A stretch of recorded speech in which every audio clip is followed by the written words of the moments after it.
বীর চট্টলার ঐতিহাসিক লালদিঘি ময়দানে আজকের এই সমাবেশের সম্মানিত সভাপতি, আন্দোলনের শীর্ষ নেতৃবৃন্দ,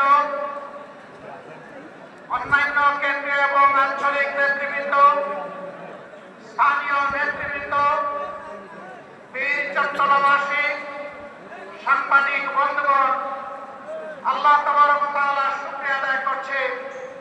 ফ্যাসিবাদ বিদায় নেওয়ার পর মুক্ত জমিনে, মুক্ত আকাশের নিচে আল্লাহ তাআলা এই ধরনের একটি সমাবেশ করার তৌফিক দান করেছেন, আলহামদুলিল্লাহ।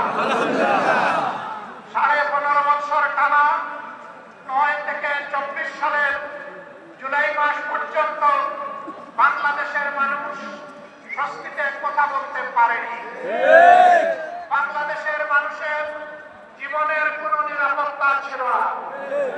বাংলাদেশের মানুষ অবিচার, নির্যাতনের শিকার হয়ে কোথাও সামান্যটুকু বিচার পায়নি। বাংলাদেশ দুর্নীতিতে ভেসে গিয়েছিল। দেশের টাকা লুণ্ঠন করে বিদেশে পাচার করা হয়েছিল।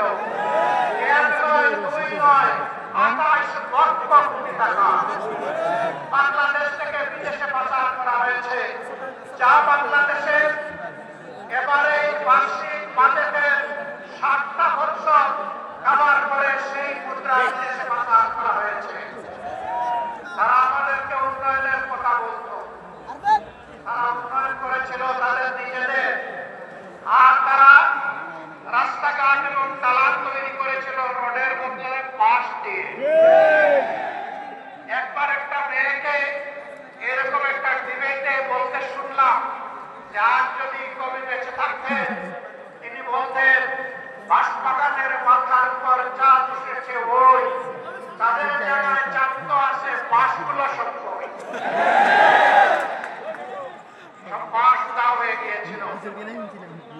সম্মানিত দেশবাসী,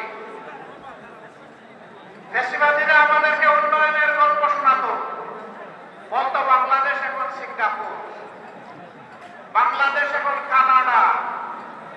হ্যাঁ, বাংলাদেশ কানাডা হয়েছে তাদের জন্য, কারণ তারা পালিয়ে গিয়ে কানাডায় বেগমপাড়া তৈরি করেছে।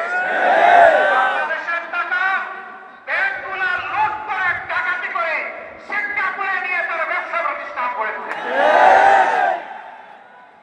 সম্মানিত বন্ধুগণ,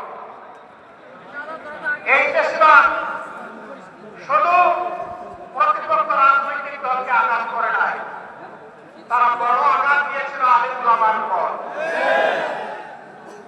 হেফাজতে ইসলামের নেতারা সারা দেশে অন্যায়ের বিরুদ্ধে প্রতিবাদ করেছিলেন। আল্লাহ এবং আল্লাহ রসুলের বিরুদ্ধে কিছু সংখ্যক বেয়াদব প্রকাশ্যে চর্চা করেছিল। তাদের জবাব দেওয়ার জন্য শান্তিপূর্ণভাবে রাজধানীতে তারা একত্রিত হয়েছিলেন। সেখানে পরপর হামলা চালিয়ে রাতের অন্ধকারে অসংখ্য মানুষকে খুন করা হয়েছিল। এতগুলো আলেম ওলামা, হুফাজে কেরাম, আইতাম, তাদেরকে হত্যা করার পর, খুন করার পর প্রখ্যাত প্রধানমন্ত্রী বলেছিলেন কেউ মারা যায়নি, ওখানে লাল রঙের যে তরল পদার্থ দেখেছেন এটা মোল্লা মৌলবীরা কিছু রং ছিটকে রেখেছিল। লজ্জা! মানুষ খুন করার পরে আবার মানুষের রক্তনীয় উপহাস, এটি ছিল তাদের বৈশিষ্ট্য। এরা রক্ত হাতে করে ক্ষমতায় এসেছিল, আর রক্তাক্ত হাত দিয়ে ক্ষমতাকে বিদায় দিয়েছে।